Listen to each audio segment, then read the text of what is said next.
First up is The Umbrellas of Cherbourg. I think that's how you say it. I could be wrong. I'm just a silly American.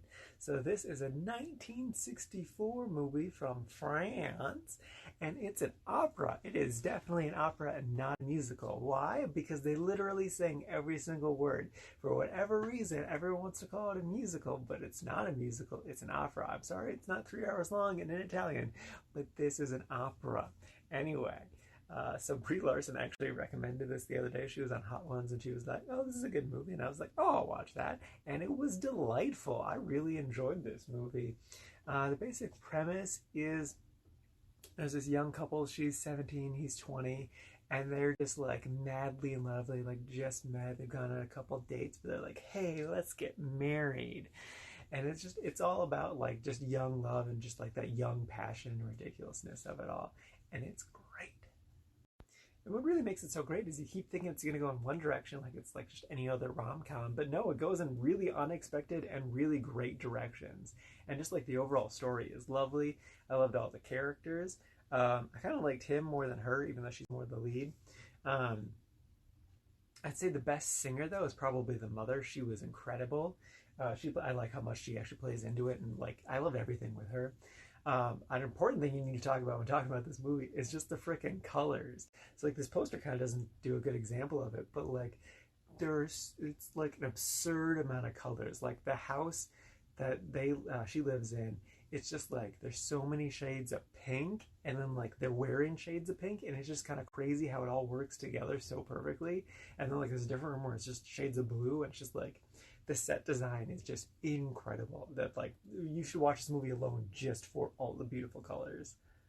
And I actually really loved that the whole thing was an opera, everything was sung, because it felt like I could really feel their emotions more. Just like everyone was just allowed to be more emotional first off, but then like when we get to like the really emotional scenes, like the last scene is like a really emotional scene, and I'm like, I could really tell, like, it was like I could feel like I was there almost just with how intimate the music is in a sense. So yeah, movie's great. I definitely recommend it. Yes, it is all in French and it's from 1964, like I said, but it's really good. It's really solid. Yeah, it's good. It's good time. It's good times. I forgot. I had one more thing I wanted to say about this movie. I loved the characterization of the main woman. I feel like um, they really captured, because she's like a 17-year-old girl who's like crazy in love, and they like perfectly nailed that character so well. Like she kind of makes kind of rash decisions, but it's like, oh no, she is just a silly girl who's crazy madly in love, like this is her true love, and it's just like she's so ridiculous, but like it's very true to life, even though it is kind of absurd, but it also like perfectly fits within like kind of the absurdity of the rest of the movie, even though the movie isn't really absurd. But yeah, it's so delightful. I love it. It's good times. Yeah. Also, like, there's a nurse character who's awesome, and she's probably my favorite character. So yeah, I definitely watch this. It's on HBO right now if you're in America. Ooh, come on, best stop. Now on to Amelie. Look, another French movie. I think it's my fifth one. So this is a 2001 movie. The basic premise is that Amelie here is a shy, quirky, introverted girl who goes on a unique adventure to help others. And really, I feel like I've known about this movie ever since it came out, but really this poster, I feel like I've seen it everywhere. And so again, it popped up the other day, and I was like, "Oh, let's actually see what this movie's all about." And yeah, it was very nice. I can see it was very, it's incredibly loved. People put this as like one of their top movies of all time, and it's also clearly influential. Like this movie probably really shaped a lot of like the rom coms from the early aughts, early 2000s. And yeah, it was pretty nice. I enjoyed it. It's very charming. It's very whimsical. I definitely love the whimsy. It's very French. Like the music is so French. Like if you just listen to the music alone, you're just like, oh, I'm in France right now. Yes, that was nice. I wasn't I put it in the liked category, the top of the liked category. Kind of the reason I didn't go higher is sort of just like I wasn't like blown away by the story. It was part of it, but then the other part is just like her character in general. So they do like a really great job of nailing a very particular character, which is like it's a person who like is so introverted that even when everything they want is literally right in front of them and they have to just accept it, and like then they'll be like super happy because it's right in front of them, they can't accept it, they just run away. And like I've known too many people who are like that, and it's great that they nailed like a real person, but it's just so infuriating. Like I just like brought back all of these bad memories. And it's like, so that kind of took me out of it. And I'm kind of surprised too, because like I kind of figured I was the target audience for this movie, but I'm not. And it's just so like I have to have like that lens on, knowing that I'm not the target audience, because I can still appreciate movies where I'm not the target audience. But just like I'm definitely like an introverted dude, and so like I don't know. I think had I found this movie when I was in high school, I would have incredibly fallen in love with it. This probably would have been like one of my favorite movies ever. But as an adult who's like grown to be more outgoing and stuff, like it's just like I was saying, it's more infuriating than it is connecting.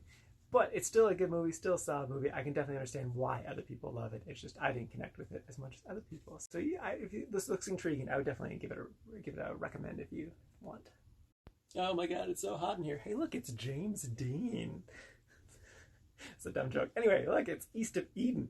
So it's a 1955 movie. Came out the year after my mom was born. Yeah, stars James Dean as a pretty boy who, much like Amelie, he's very awkward and shy, even though he is really handsome. Like literally, girls follow him around throughout the movie. But he has a very poor relationship with his father. His father loves his brother, but hates him, and like everything the brother does is like an achievement, whereas everything he does is he's just a big mess up and just can't get anything right no matter how hard he tries. So really it's about the relationship between him and his dad, even though a lot of the movie actually focuses on him and then his brother's girlfriend. And yeah, this was pretty interesting. Apparently it's the story of Cain and Abel. It's been a while since I've read the Bible, but when people said it, it sounded believable. So yeah, if you've read that story, you kind of know what it's about.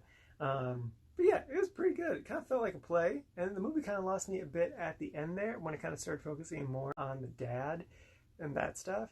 I really like the dynamic between him and the brother's girlfriend. I think that was a very strong part of the movie. I also just like it because like it kind of reminded me of Lars and the Real Girl, because that movie focuses on Lars and then his brother's wife.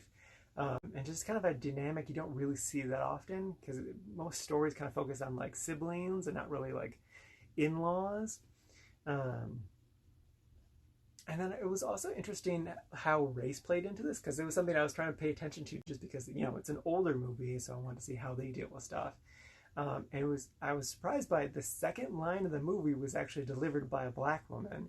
And then there are two Hispanic women who kind of have very small parts, but like are kind of talked positively about, because like he's a pretty boy, so like everyone, like there are girls that literally just follow him along, and he goes on dates with girls, and he specifically goes on a date with a Hispanic woman.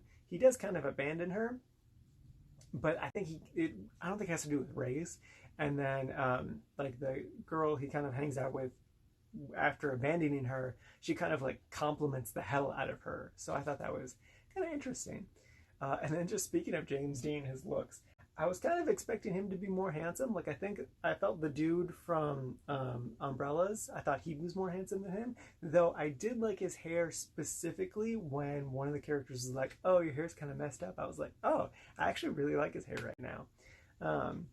Yeah, and just it's so surprising how like influential he was, because like everyone from like Elvis Presley and like a bunch of actors just like crazy love him as a person. And I thought he did fine. Yeah. You could definitely like tell and feel how emotionally damaged he was. But apparently like this story's actually very close to home, because James Dean had like a very poor relationship with his father. So like he's not really acting in this movie. He's just kind of like reliving his own trauma from everyday life, basically. But yeah, that was fun. I liked it. I don't know. It's hard with older movies, especially when like TV shows kind of like do the same plots over and over again. So it's hard to be surprised by older movies. But yeah, it was nice. I enjoyed it. That was weird, but I'm gonna stop talking now. Okay, bye.